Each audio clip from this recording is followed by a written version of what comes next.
اعوذ باللہ من الشیطان الرجیم بسم اللہ الرحمن الرحیم الحمدللہ الذی جعل کمال دینہ و تمام نعمتہ بولایت علی بن ابی طالب علیہ السلام والصلاة والسلام علی سید الانبیاء والمرسلین وعلی طیبین الطاہرین المعصومین اما بعد فقد قال امیر المؤمنین علی بن ابی طالب علیہ السلام بسم اللہ الرحمن الرحیم انما بدء وقوع الفتن احواء تتبع و احکام تبتدع۔ ناظرین قدر سامعین محترم، السلام علیکم ورحمۃ اللہ۔ درس نہج البلاغہ کا خطبہ نمبر 104۔ اس خطبے میں امیر المومنین علی بن ابی طالب علیہ السلام نے ہمیں چند چیزوں کی جانب متوجہ کیا، وہ یہ کہ فتنوں کے پیدا ہونے کے اسباب میں سے ایک سبب ذاتی یا جماعتی یا قومی خواہشوں اور مسلطوں کی پیروی ہے۔ دوسرا سبب قرآن سے ہٹ کر ذاتی یا جماعتی یا قومی ضرورتوں اور تقاضوں کے ماتحت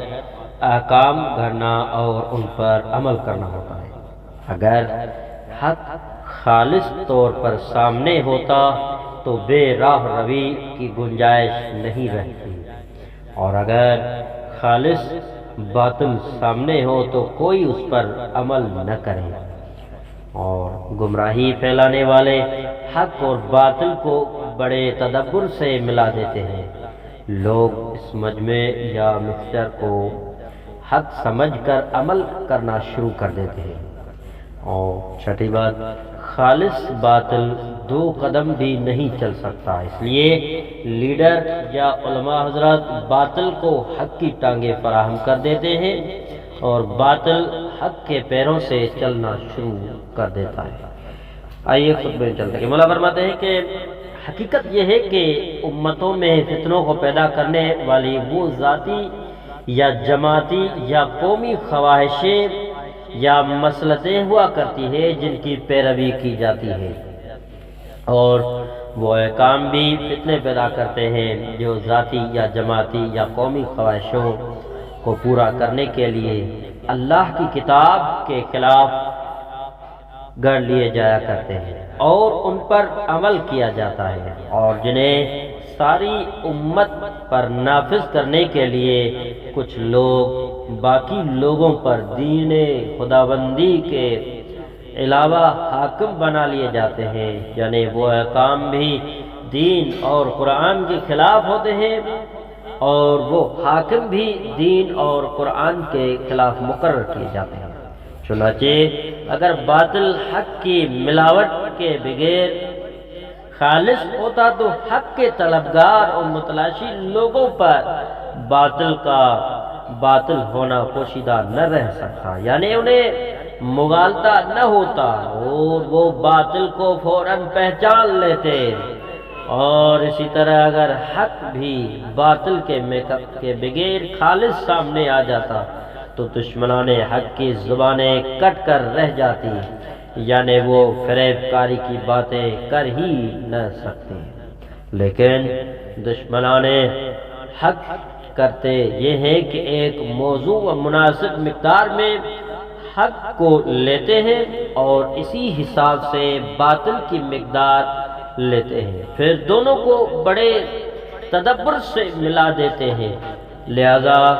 خالص حق اور خالص باطل کی جگہ نیا تیار کردہ مکسچر سامنے آتا ہے۔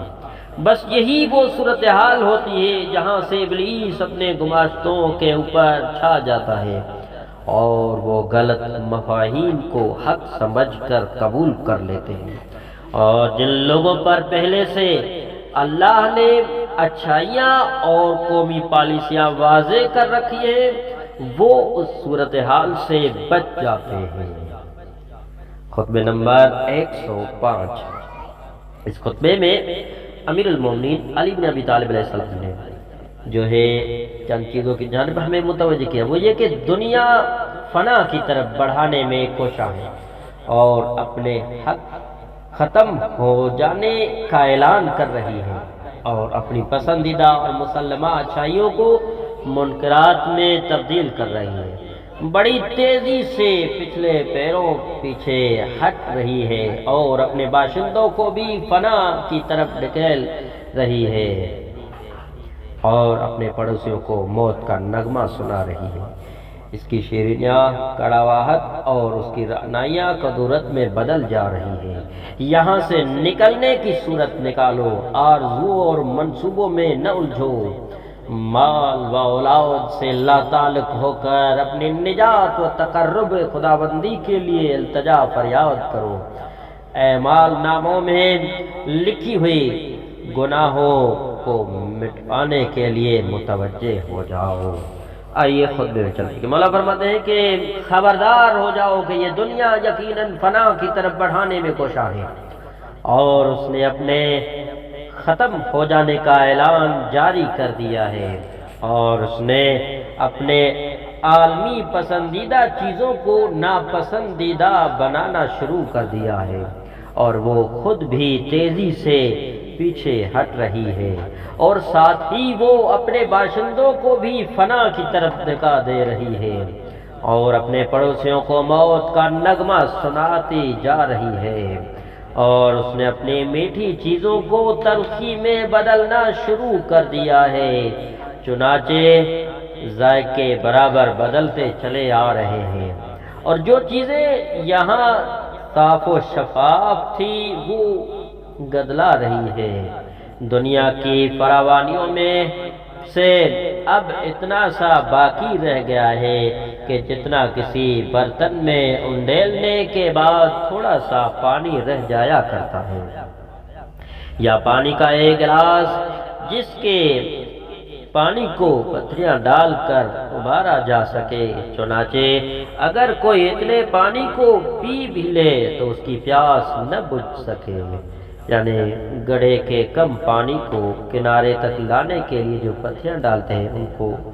مکلا کہتے ہیں۔ چنانچہ بندگان خدا اس گھر یا جگہ سے رحلت کی تیاری کرو جہاں کے رہنے والوں کے لیے اللہ نے زوال طے کیا ہوا ہے، اور یہاں تمہارے اوپر تمنائیں اور آرزویں غالب نہ ہونے پائیں، اور نہ ہی یہاں کے قدم کی مدت کو بہت طول سمجھ لینا، یعنی تمناؤں کو سمیٹ کر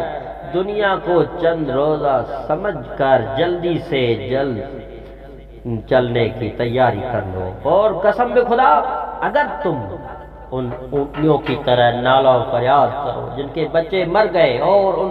کبوتروں کی طرح پکارو جو بچھڑ گئے ہوں، اور ان تارک دنیا